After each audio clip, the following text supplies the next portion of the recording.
Bonjour à tous, j'espère que vous allez bien. Alors, cette semaine, on reste sur le thème des émotions, mais on va plutôt parler de la façon dont on appréhende nos émotions et particulièrement nos émotions inconfortables. Et en général, on a trois façons de les appréhender. Donc, l'effet bouclier qu'on va développer aujourd'hui, la réaction et le fait de laisser l'émotion passer, donc accueillir l'émotion. Donc, l'effet bouclier, qu'est-ce que c'est? Alors, on appelle ça aussi buffering en anglais. Donc, c'est vraiment le fait d'utiliser quelque chose d'extérieur pour changer notre émotion à l'intérieur, enfin la façon dont on se sent. Donc, l'inconvénient de cette méthode, mais qui est quand même assez répandue et qu'on a tous plus ou moins dans notre façon d'appréhender nos émotions inconfortables, c'est que on se cache un petit peu de la réalité, que finalement, ça nous déconnecte de ce qu'on était censé vivre dans notre expérience. En gros, on ne fait pas face à ce qu'on est censé ressentir, on évite, on se cache. D'accord? Donc, vu qu'on est dans une société qui nous a finalement éduqués et puis qui nous biberonne avec les pubs notamment à la nécessité de se faire plaisir tout le temps et d'être heureux tout le temps, dès qu'il y a quelque chose de plutôt inconfortable qui se présente, du coup, ça devient un problème et notre cerveau, qui lui est toujours à la recherche du plaisir immédiat et d'éviter la souffrance à tout prix, pense que finalement notre survie est en danger et menacée et va chercher à tout prix par des pensées, la plupart du temps assez puissantes et assez intenses, même si on n'en a pas toujours conscience, pour nous dire vite, vite, il faut trouver un plaisir immédiat pour surtout ne pas se sentir mal. Et lui, potentiellement, ce qu'il a en tête, c'est potentiellement mourir, quoi. Donc, ça reste quelque chose d'assez intense. Alors, vous allez me dire, OK, c'est bien beau tout ça, mais à quoi ça ressemble? L'effet de bouclier, c'est très simple. C'est typiquement, vous rentrez chez vous, vous venez de vous faire, j'en sais rien, engueuler par votre patron ou larguer par votre mec, ou vous venez d'avoir un moment difficile, vous ouvrez le frigo et vous mangez alors que vous n'avez pas faim. C'est aussi le fait de faire un tour au centre commercial, d'être frustré de ne rien avoir trouvé et d'acheter un truc dont vous n'avez pas besoin. C'est, par exemple, rentrer d'une semaine fatigante et boire un verre, par exemple, pour vous dire: «Ah, j'ai besoin de décompresser». C'est, qu'est-ce que j'ai d'autre comme exemple? Ça peut être supposé faire du sport ou vous lancer sur un dossier important et finalement, vu que c'est trop difficile et que vous vous sentez que vous êtes en difficulté ou que ça va être difficile, vous prenez votre téléphone et vous scrollez sur Instagram pendant X temps, par exemple. Donc, donc voilà, et vu que notre cerveau a toujours envie qu'on soit dans le plaisir, qu'on soit efficace et qu'on évite toute souffrance, et finalement, c'est une machine à lever de bouclier qui, du coup, nous abreuve à chaque fois de cette envie de recommencer, de recommencer, de recommencer. Et pourquoi est-ce que finalement, on a tout le temps envie de recommencer quand finalement on se sent pas bien? Tout simplement parce que au moment où vous allez ouvrir le frigo et prendre, j'en sais rien, ce gâteau au chocolat qui restait, ou ouvrir le placard et prendre ce paquet de chips, que vous achetez cet article dont vous n'avez pas besoin ou que vous buvez ce verre, vous avez tout de suite une espèce de shoot de bien-être dans le corps. Donc, c'est votre cerveau qui vous récompense de finalement de vous être mis plus dans le confort et dans le plaisir, et qui vous envoie de la dopamine. Sauf que c'est comme avec le Doliprane. Quand vous prenez du Doliprane tout le temps, premièrement, vous ne réglez pas la problématique. Si j'en sais rien, vous vous êtes fait une fracture et que vous soignez votre fracture avec du Doliprane, votre fracture ne va pas se résorber. Vous n'allez peut-être pas sentir la douleur. Et puis, vous allez ressentir le besoin de prendre de plus en plus de Doliprane pour apaiser la douleur qui, évidemment, ne disparaît pas, et vous ne réglez pas le problème qui est au fond. Donc, si on garde le parallèle du Doliprane, en gros, votre corps va avoir besoin de plus en plus de plaisir concentré pour recevoir ce shoot de dopamine, parce qu'au fur et à mesure, le shoot sera moins important parce que le plaisir sera devenu un petit peu normal pour le cerveau. Donc, c'est comme ça qu'on en vient à, ben, certes, manger quand on n'a pas faim, mais manger de plus en plus gras, de plus en plus sucré, de plus en plus souvent. C'est aussi comme ça que l'on passe de un achat compulsif une fois à acheter de plus en plus régulièrement des articles de plus en plus chers et potentiellement ben, à se mettre en danger financièrement. C'est aussi comme ça que au départ, on boit un verre le vendredi soir ou le samedi soir pour se décompresser et puis ben, qu'on arrive finalement à boire un peu tous les soirs, puis potentiellement dans la journée, puis potentiellement des alcools un petit peu plus forts, etc., pour que enfin votre cerveau, face à une émotion inconfortable, reçoive cette dose de dopamine rassurante et qui vous permette finalement de continuer de fonctionner. Donc le problème, c'est qu'une fois qu'on commence avec les levées de bouclier, ben, le cerveau en veut toujours plus, toujours plus, toujours plus, et ça devient vraiment des quantités potentiellement importantes. Alors, si en soi, on pouvait manger sans avoir faim, si on pouvait dépenser sans limite ou boire sans limite, sans qu'il y ait de conséquences, franchement, allons-y, j'ai envie de dire. Sauf que malheureusement, les conséquences de tout ça, en général, de ces faux plaisirs-là, en fait, ben, en général, ne nous plaisent pas. Pourquoi? Bah, parce que quand vous mangez sans avoir faim, bah, vous prenez du poids. Quand vous dépensez sans nécessité, ben, vous perdez de l'argent. Quand vous buvez alors que ce n'est pas nécessaire, vous développez potentiellement une addiction à certaines substances ou vous avez des comportements ben, qui peuvent peut-être être un peu gênants. Quand il s'agit de faire diversion avec le travail, par exemple, ben, vous pouvez finir en burn-out. Ça aussi, ça arrive. Donc, finalement, on arrive dans une espèce d'engrenage où, parce qu'on fuit cette émotion et parce que le cerveau veut à tout prix qu'on se sente mieux, on a ces comportements qui finalement nous déplaisent et qui, même si sur le moment sont agréables, ben, finalement vont faire certainement ben, la place derrière à de la culpabilité, à des conséquences qui ne nous plaisent pas. Et du coup, on a un peu le sentiment de devenir incontrôlable parce que beaucoup de choses sont assez inconscientes et on se retrouve voilà, dans un engrenage dont on n'arrive pas nécessairement à se sortir.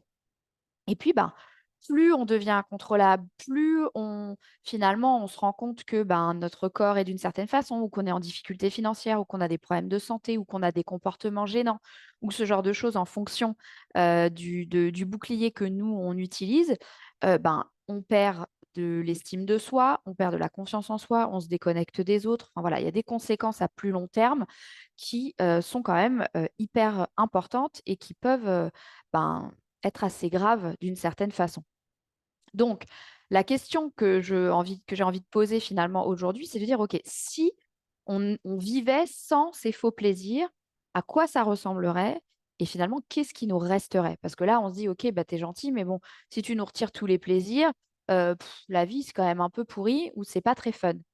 Mais en réalité, alors déjà, on peut se faire plaisir dans le quotidien dès lors qu'on ne fuit pas une émotion inconfortable et que ça ne devient pas incontrôlable. Donc, les plaisirs continuent d'exister. Après, ils ont aussi d'autres formes.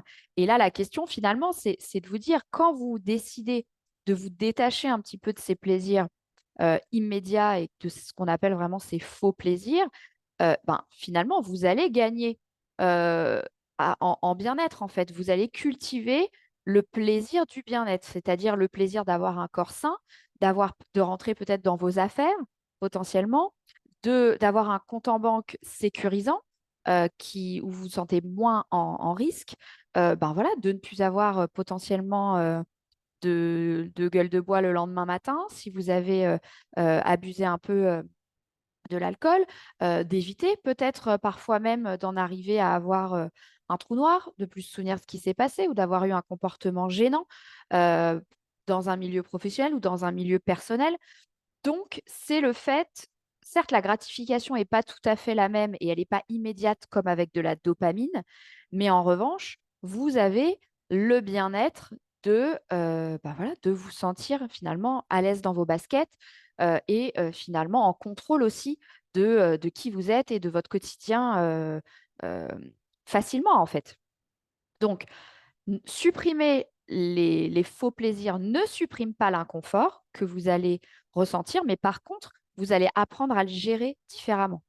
Et finalement, quand on quand on travaille à gagner, enfin à se défaire en fait de ces boucliers, bah, déjà on gagne en confiance à nouveau, on se sent à nouveau en contrôle, aux manettes, on peut se développer et puis surtout, bah, on en arrive à communiquer aussi à nouveau avec les autres. Pourquoi? Parce que quand on cherche le plaisir en permanence, on, en fait, on ne peut pas donner, on fait que prendre. On est finalement focalisé sur soi et sur son besoin. On en oublie complètement les autres et voilà, on n'est jamais réellement satisfait. Il faut toujours plus, toujours plus, toujours plus, mais on est focalisé sur nous et jamais plus sur les autres. Or là, ça vous reconnecte aux autres, ça vous permet d'être dans l'échange, potentiellement ben, de partager votre bien-être avec d'autres, chose qui n'était plus possible avec cette levée de bouclier qui, clairement, de toute façon, vous cache de votre réalité et du coup ben, des autres aussi d'une certaine façon. Donc, puisque ces levées de bouclier, ben, ça implique un comportement dont on n'aime pas les conséquences, et ben, quand on va essayer de les éviter, ben, on va avoir au départ de la frustration, de la privation. Bon, et ça, c'est quelque chose qu'on peut apprendre à gérer. C'est comme finalement, comment on appelle ça? Se déshabituer finalement, se détoxifier d'une hormone en fait qu'on a dans notre corps. Donc ça demande un peu de courage de finalement d'affronter un peu cette privation et cette frustration au départ. Mais surtout, une fois que vous avez passé le volet de la privation, de la frustration, et ben souvent, ça y est, ça vous permet de enfin ressentir la fameuse émotion que vous ou votre cerveau, consciemment ou inconsciemment, voulez absolument pas ressentir, donc cherchez à rejeter. Et finalement, ben, c'est ça qui est important. C'est-à-dire que l'émotion de fond, contre laquelle vous vous battez inconsciemment depuis tout ce temps, eh bien, c'est celle enfin, du moins à laquelle il va falloir prêter attention parce que une émotion inconfortable, elle a un message pour vous. Elle a toujours quelque chose à vous apporter et laisser finalement cette émotion exister, être là, sans la juger ni rien, c'est vous ouvrir finalement à comprendre ce que vous pensez, qui fait que vous allez vous sentir d'une certaine façon et agir d'une certaine façon. C'est aussi vous aider à comprendre bah, aussi vos croyances et comment vous êtes supposé agir derrière. Donc, le message, il est important. Il faut rester ouvert à ça et ne pas finalement se cacher systématiquement parce qu'en fait, vous faites faux bond à votre expérience de vie et vous faites faux bond en permanence chaque fois que vous levez le bouclier au moindre truc. Donc, être prêt à s'y confronter, c'est important. Et je tiens à rappeler que le pire qui puisse arriver dans ce genre de cas, c'est une émotion. Les émotions, même si elles vous semblent difficiles, inconfortables et douloureuses, elles le sont parce que vous les rejetez. C'est indéniable. C'est-à-dire que plus vous allez passer du temps à rejeter votre émotion, comme vous le feriez par exemple avec un ballon de volley sous l'eau, à un moment, plus vous avez mal au bras, plus votre émotion, elle a besoin d'être ici, elle a un message à vous délivrer, et plus au moment où vous lâchez le ballon, bah, ça explose comme un geyser, et forcément, ben, le ressenti est beaucoup plus violent parce qu'en plus, vous avez rajouté beaucoup d'énergie dessus, beaucoup de rumination, beaucoup de frustration, probablement des conséquences négatives aussi de cet effet de bouclier que vous avez créé jusqu'ici. Et du coup, bah, forcément, ça prend une importance beaucoup plus grande que si vous l'aviez tout simplement laissé vous traverser au départ. Donc, les émotions sont inoffensives et elles passent. D'accord? Je rappelle aussi, et on en avait parlé dans une précédente vidéo, qu'on n'est pas supposé se sentir bien et heureux et dans le plaisir tout le temps et que l'accepter, c'est vous donner l'opportunité de vous défaire de ces levées de boucliers intempestives qui ne vous servent pas in fine puisque les résultats que vous créez à la fin ne vous plaisent pas. Donc, gardez tout ça, essayez au maximum d'oublier les faux plaisirs pour essayer d'expérimenter finalement votre expérience de vie à vous. Et c'est comme ça que vous allez apprendre aussi à vous connaître mieux, à vous développer, à prendre confiance en vous, à grandir. Parce que quand vous faites appel, alors consciemment ou inconsciemment, et l'idée c'est d'y travailler pour en prendre conscience, c'est vraiment le premier pas pour réussir à s'en défaire. Mais quand vous êtes sur ces levées de boucliers-là, ben, c'est comme si vous arriviez dans une pièce en bazar et que en éteignant la lumière, vous espérez qu'elle va se ranger toute seule. le bazar ne disparaîtra pas. C'est pas parce que vous ne voyez plus le bazar qu'il est plus là. Au contraire, le bazar va finalement prendre davantage d'ampleur et, et finalement, votre problème ne va pas se régler même si vous ne le voyez pas. On a tendance à mettre un mouchoir par-dessus quelque chose qui ne va pas ou par-dessus un problème ou à mettre un tapis dessus. Il y a pas mal d'expressions qui finalement symbolisent un petit peu ce rejet, cette diversion des émotions qu'on a. Mais voilà, l'idée, c'est l'émotion est là pour une raison, même si c'est du bazar, même si on se dit que ça va être compliqué, qu'il va falloir ranger, qu'il y aura de la poussière, etc. Si vous n'allumez pas la lumière, vous ne pourrez pas ranger. Donc, prenez le courage, enfin, ayez le courage d'allumer la lumière, de ranger. Oui, c'est inconfortable, c'est chiant, c'est long, peut-être, mais vous êtes capable de le faire. Vous êtes armé, vous êtes équipé pour faire ce rangement, donc faire face à votre émotion. Et ensuite, une fois que votre pièce elle est rangée, elle est dépoussiérée, déjà on y voit beaucoup plus clair. La pièce est beaucoup plus saine, beaucoup plus agréable. Et c'est la même chose pour votre tête. C'est exactement la même chose. Donc, éteindre la lumière ne fait pas disparaître le problème.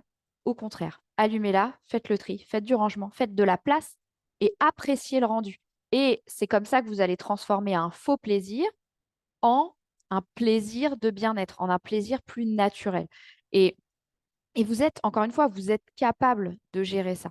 D'accord? Donc, arrêtez de faire diversion. C'est pas d'abaisser son bouclier qui est douloureux, c'est de prendre finalement, de faire la démarche d'être prêt à accueillir l'émotion qui vous semble insurmontable, mais qui en soi n'est pas douloureuse. C'était tenir ce bouclier qui finalement vous a pesé davantage et qui vous surtout a créé bien plus de contraintes dans votre quotidien que juste une émotion qui doit passer. Donc, c'est pas grave d'avoir des émotions inconfortables, ça fait partie de la vie, elles ont besoin d'être là, elles sont un message pour vous, laissez-les passer, faites le point, faites le tri, et puis voilà, essayez de limiter au maximum les levées de bouclier tant que c'est possible. Donc, pour conclure cette vidéo, je vais vous demander de répondre à 3 questions, de vous les poser à vous, de les écrire sur un bout de papier pour les sortir de votre cerveau et avoir un peu de recul dessus. C'est de vous demander quand est-ce que vous faites diversion de vos émotions inconfortables? Quelle est, vous, votre façon de faire? Est-ce que c'est, j'en sais rien, ouvrir le frigo? Est-ce que c'est scroller sur Instagram? Est-ce que c'est Netflix? Est-ce que c'est le boulot? Est-ce que c'est le ménage? Est-ce que c'est boire un coup? Enfin, voilà, on a tous un truc où on a tendance, dans une certaine situation ou dans un certain type d'émotion, à lever un bouclier. Et ce qui est intéressant, c'est de savoir, vous, comment vous le faites et quand est-ce que vous le faites. Ensuite, la deuxième question, c'est de savoir quelle émotion est-ce que vous essayez d'éviter. Et la troisième question, c'est quelles sont les conséquences négatives de vos diversions. Et une fois qu'on a pris conscience de ça, déjà, on voit un petit peu mieux le schéma qui se produit dans notre cerveau. On arrive à comprendre aussi la phrase qu'il y a dans notre tête avant qu'on se sente de cette façon et que par défaut, on lève notre bouclier.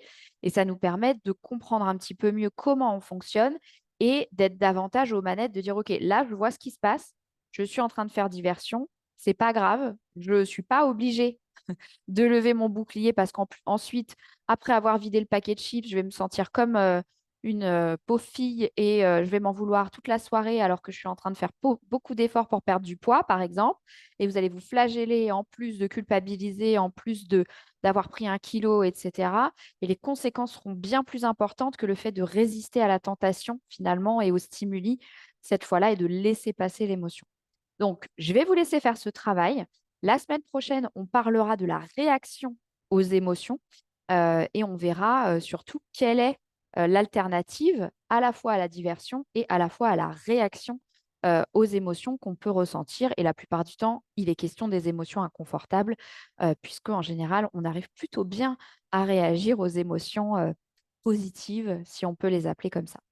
Je vous souhaite à tous une bonne fin de semaine et un bon week-end prolongé si vous êtes concernés.